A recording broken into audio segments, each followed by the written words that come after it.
This episode of Let's Talk Natural Medicine is brought to you by BioGlan MedLab, proud platinum partners of ATMS.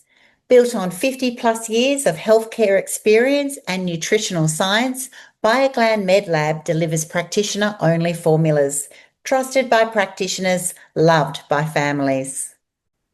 Hello and welcome everybody to today's episode of Let's Talk Natural Medicine, the Legend series. And I am joined today by Quentin Strauli, a practitioner, educator, clinic founder with over 20 years experience, probably more, in integrative health. Quentin is the director of the Australian College of Traditional Medicine and the founder of a business called Heal It, which is in Sydney. He combines bodywork with mind-based therapies and is trained practitioners all across Australia. So today's conversation is going to explore Quentin's journey and also the connection between body and mind and what truly supports long-term well-being. Welcome to the program, Quentin. Thanks, Annie. Good to talk to you. Great to share with you today. Now, listen, you have worked across all these different areas: bodywork, counselling, NLP, education. What do you really do? What makes you excited every day? I love sorting out the issues with my clients, and my clients go back even 40 years, and they remember not only exactly what we've done, but also some of my bad jokes, regrettably. And in fact, I had a phone call last week from the Gold Coast saying he was coming down to see me, and had I learned any new jokes? I hadn't seen him for 20 years, so I think I have a few more in the between times. I got into natural therapies. My background is engineering. I used to run the development labs for Philips in Cambridge, and then did my MBA, and then went to EAE in Switzerland. So I worked right across the world, and eventually I decided that I'd have another conversation with my Swiss family, and suddenly realized, after thinking they were a bunch of dickheads for about 20 odd years, that my values were changing. And in fact, I decided then in 89 to leave the corporate world, although indeed I still do quite a bit in the corporate world, and immigrated over here primarily to get away from an ex-wife, and secondly because I'd been into Australia on many occasions. I thought, what an opportunity. And I really didn't know what I was going to do until I arrived here.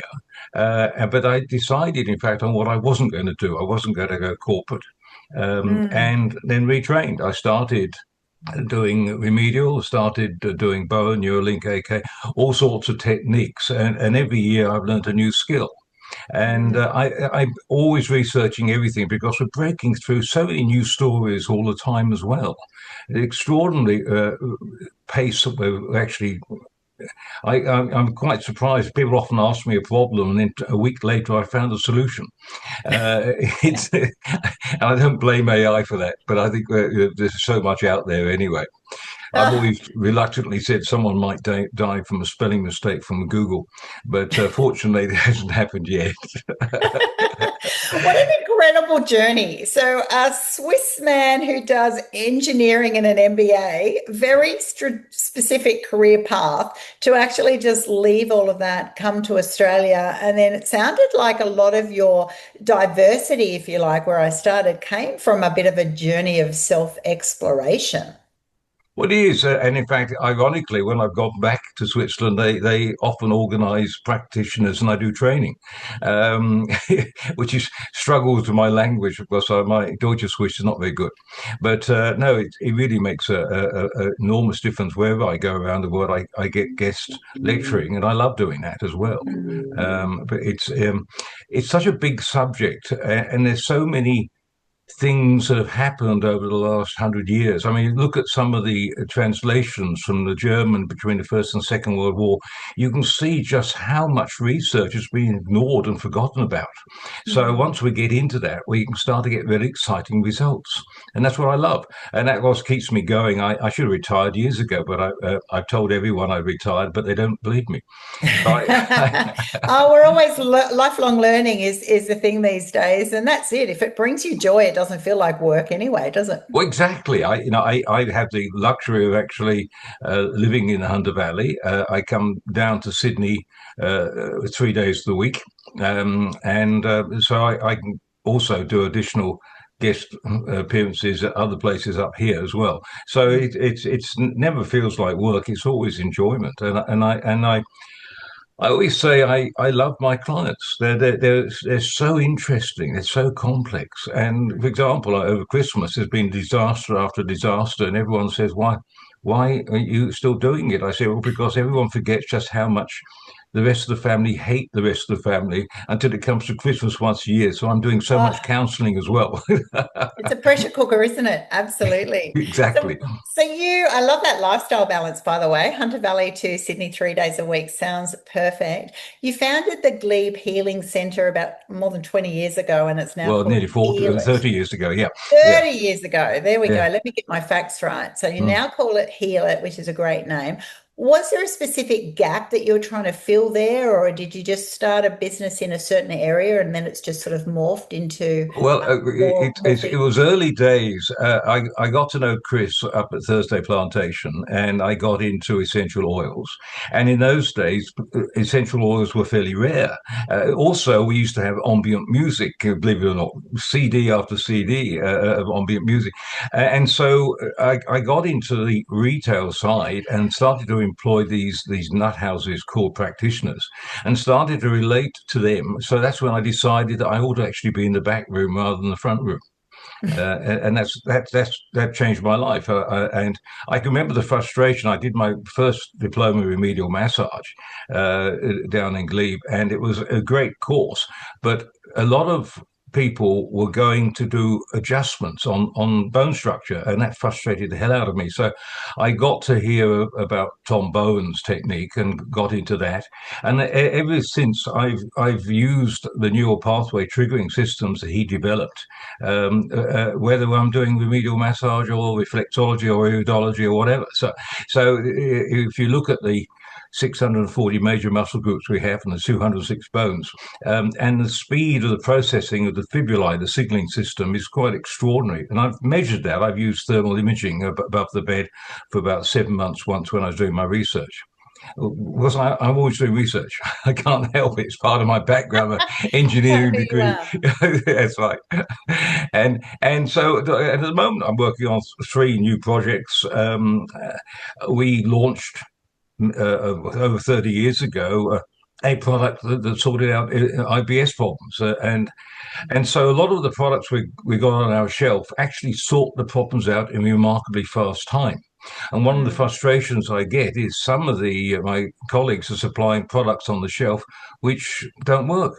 A mm, classic example is something like magnesium. There are 11 sorts of magnesium, and 5 of them release your muscles, and the other 6 don't. So it's mm. probably a good idea to take the right magnesium. People don't talk about that. Or I remember a doctor saying, "How long could it be on echinacea for?" And I said, "Well, which of the 9 are you taking?" And he said, "I'm not sure." I said, "Well, 2 are therapeutic, and the other 7 you can throw in the rubbish bin." So again, it's a wide knowledge you have to have in order to practice in a clinic when you're seeing all sorts of things.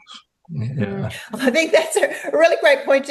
That's actually come up at my Christmas parties. Actually, I was at a table and like probably 2/3 of the table then suddenly found out that they're all on magnesium, and they're like, "Why aren't you on magnesium, Annie?" I go, "I didn't know I needed to be on magnesium," but I'm imagining those sorts of things that the consumer doesn't know. Someone tells you you should be. You might go into a shop, buy some. You actually don't see these products, for how they're actually why you would be on it, what it's trying to help you with. Is it therapeutic?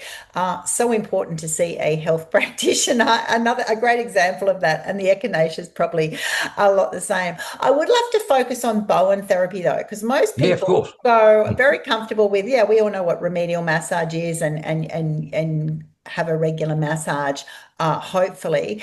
Bowen therapy isn't traditionally known. Can you explain to people why you have actually made what Bowen therapy is, and how you've made it really central to your work for those who haven't experienced it before? I suppose the great thing, I also mix reflexology at the same time. So quite often, if I have a pregnant woman in and she wants me to turn the baby, I'll often do reflexology to check that the baby's happy for me to do the work. So, but Tom Bowen is actually came from Geelong. He taught six of what he called his boys.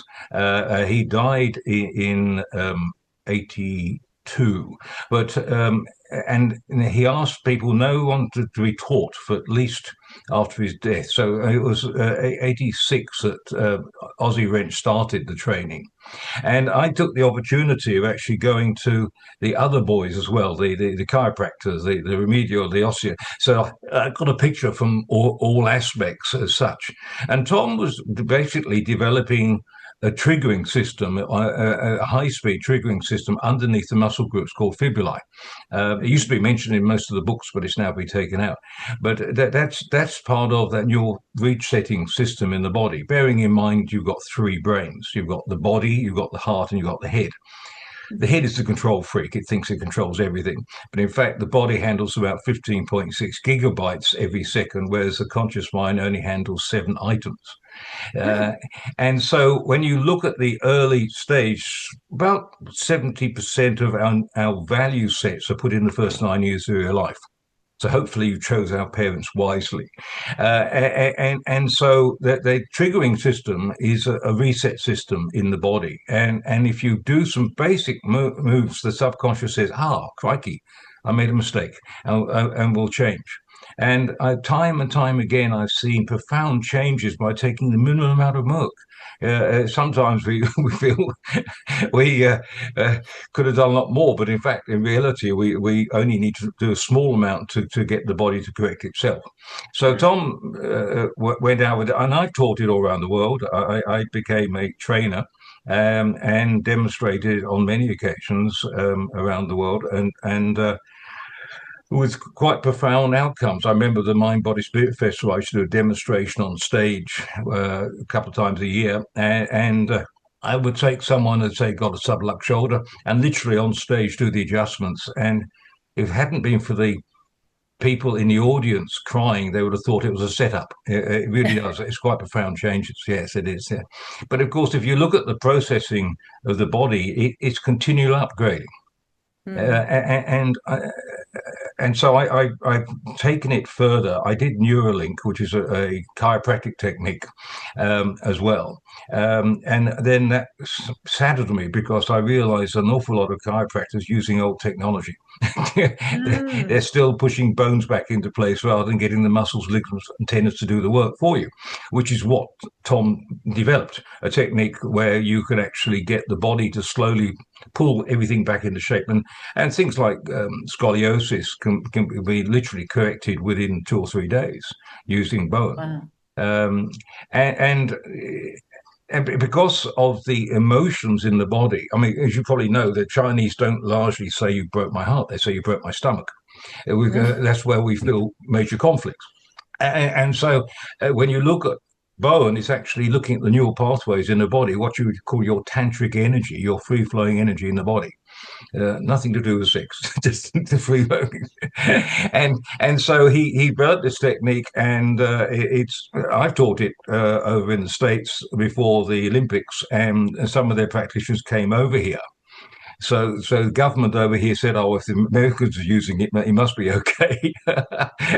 And I've taught it in South Africa, I've taught it in the UK, and of course Europe, and it's really non-invasive, beautiful technique. You don't have to get undressed, and it really does make changes, quite profound changes in life. Things like medial epicondylitis, lateral epicondylitis, even clicky jaw, TMJ problems, and so on. And you can also, it deals with emotional stuff as well. So quite often, I mean, I had a client who hadn't had a period for a period, so I actually did an adjustment on her, and I got a phone call to say it started.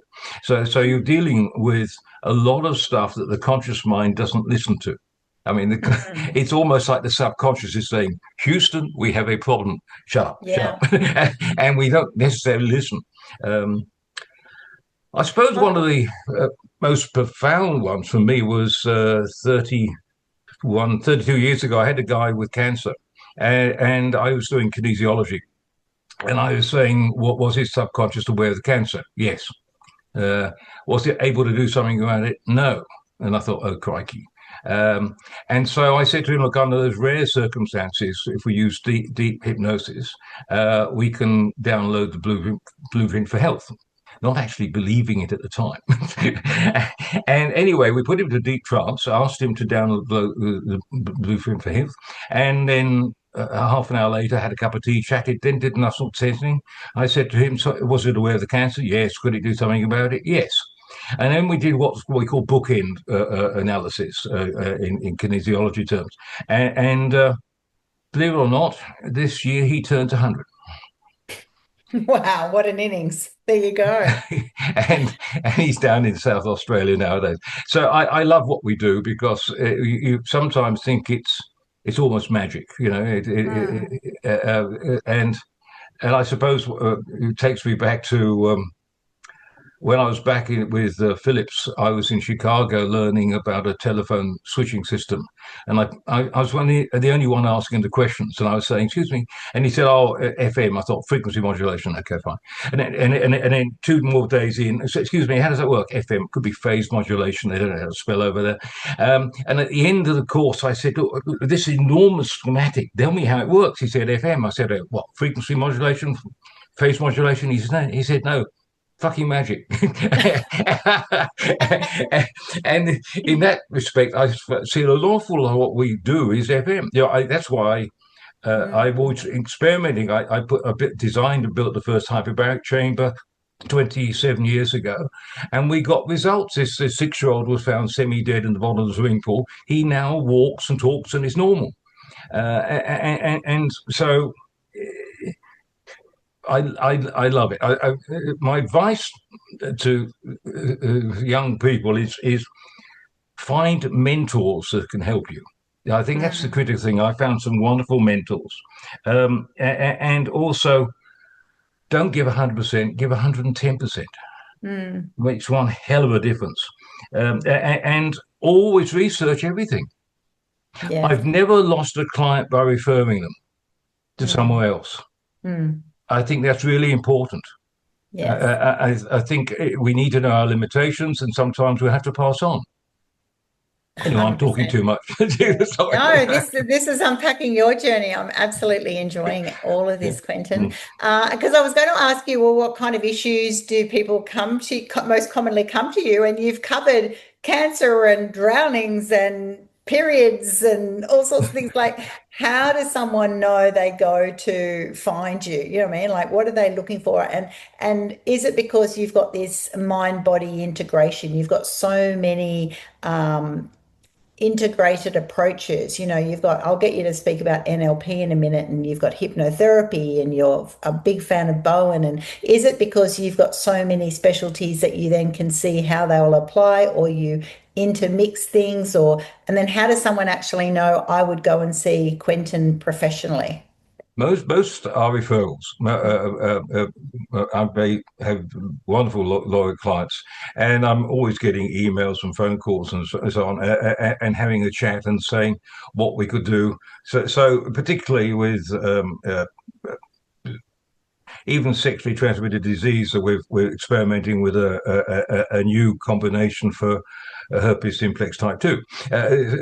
So that's unusual. Most people don't normally come to you and say they've got an issue. They're slightly embarrassed by it. Well, it shouldn't be, of course, because it's amazing number, something like 27% of kids the age of 15 to 29 in London have it. It's quite profound. It's virtually all a word of mouth. And I work with two colleagues who are physios, and they are typical physios. They do their stuff. They're fantastic. They've got some wonderful gear. And I tend to dovetail in because I cover a lot of other stuff they don't cover, and so there's no real conflict. And I remember on one occasion when we were in Glebe, a guy went in with a particular issue to the osteos there, and I was thinking, I wonder which technique they'll use. And there's a knock on my door, Quentin, what would you do? And I think that's it. We never worry about referring across to other people, and that's how we learn. That's how we grow. Yeah. I do a lot of counselling as well. It's been a pretty horrendous Christmas for some people. I had one 13-year-old that committed suicide, and I had another one who forgot about her dog and found him dead 4 hours later. So I have to deal with conflict as well, and certainly trauma and anxiety is one of the areas that we've got lots of techniques. I mean, in NLP, there are 1,260 different techniques, so we never run out of techniques. It's quite extraordinary, really. Yeah.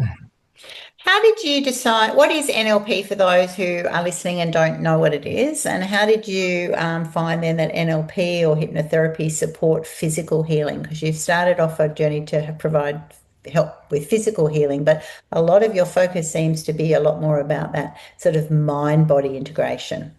Well, it is. When you consider neuro-linguistic programming is looking at how the subconscious works. And ironically, most people don't actually know their own value sets. You know, you go to a dance floor and you fall in love with someone in front of you, and then 6 months later you say, you conned me. No, we perceived a set of values that didn't exist. And we have several sorts of values. We can have career values, self-development values, relationship values, family values, spiritual values. And sometimes it's worthwhile actually seeing how balanced that plate is.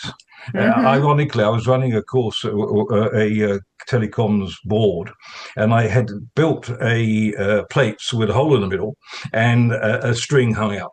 And I gave them jelly beans to put on their sectors, career, self-development. And of course, none of them were balanced. But I'd never do that again because I'd never seen a board behave so badly at tea time with the amount of sugar they've eaten. So NLP is looking at how the subconscious works. It works in an entirely different way.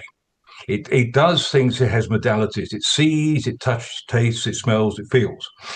And that's basically our driving force is them and what we call submodalities in between. And they're the ones that actually create an outcome. For example, I had a salesperson a few months ago who was referred by their boss. And I said, so what do you value at work? And he said, money and self-esteem. And I said, so how's the money? He said, I haven't got any. How's the self-esteem? Shit. And the reason he'd been sent to me by his boss, because so we did a submodality evaluation, and neither of those were in the top 15 driving forces of the career. So we could adjust those. He made 1.8, I think, and 1 at 5, and he's now a top salesperson.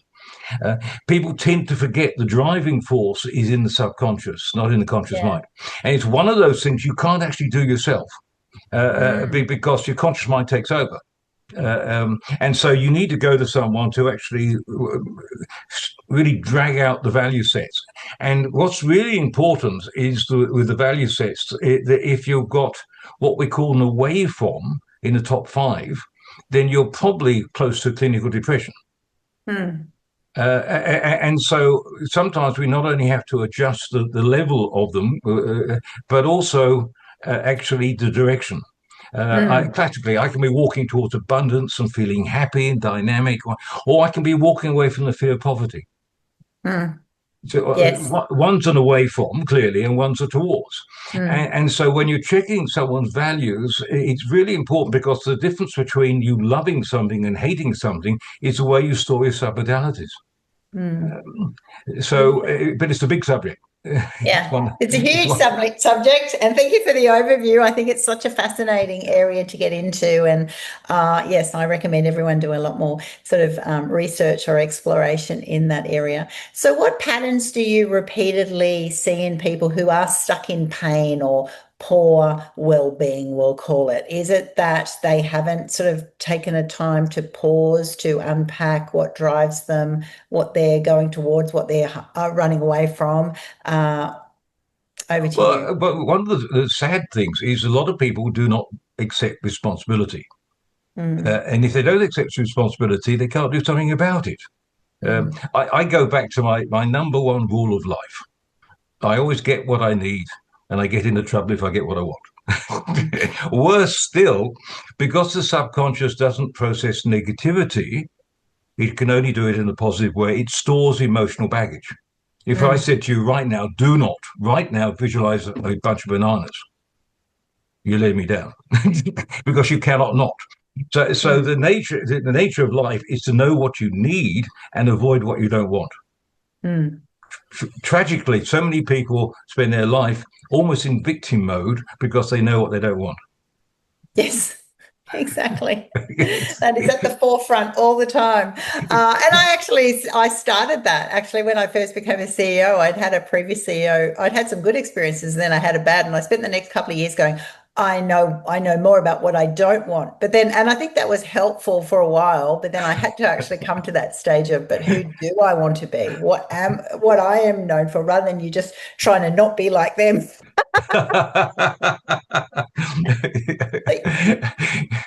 So you've spent a lot of time, most of your career, you've been a director of a college, you've been on professional boards, you've worked with training standards. Why does it matter for the profession at someone at this stage of your career? Why does this matter so much that you get people, professionals who are concerned about making sure that the profession continues to evolve? Well, yeah, I still sit on some boards and still give remote advice. People say to me, how do you know you've done a good job? And you say, well, because everyone hates my guts. Because we're basically looking for the mid ground if we can. And I've come across people that are so stressed they go into whiteout. They can't actually think logically. Mm, And sometimes I've arrived at a board where everyone is actually busy discussing should they extend their golf for another year or go to a bigger car, and they've been losing literally hundreds of thousands. They can't handle it. It goes beyond it. They've gone into overwhelm. And I've mm, seen that obviously with some of my hobbies. I've done base jumping, I've done free fall parachuting, and I've seen people literally go into overwhelm with that. And so sometimes life becomes overwhelming, and uh, that's when you need someone to help, someone to actually guide you, and that's, I suppose, very much part of a practitioner's role as a counsellor as well, is actually to help people to observe. In fact, I remember when I was 6, I was at the a maze, Hampton Court maze, and I was lost. And at 3 in the afternoon, a guy with a brown jacket brought out a wooden ladder, came out, and said, "Oh, the guy in the yellow jacket, go left, right, go," and it got me out. And I mm. sometimes feel I'm this guy on a wooden ladder telling people to Getting go them out. left, go left or right. You've hung here way too long. You're not going to work it out. How about I give you a hand? Exactly. So, what do you wish the general public understood better about integrative health? You live in a world that you go, why wouldn't everyone be using this as a first choice? And so, to finish up our conversation, well, what do you wish the general public who might be listening to this episode? Well, it is interesting. People often say, "Look, I referred someone to you, but I didn't know how to describe you." And I said, "I'm Quentin." But exactly. I'm not sure what we're going to do until we actually start. Mm, And I suppose So in the course of a day, we go all over the place. It's a wonderful journey, and even if I'm doing couple counselling, I'm looking at the critical areas, the communication, the empathy, the respect, what's gone wrong there.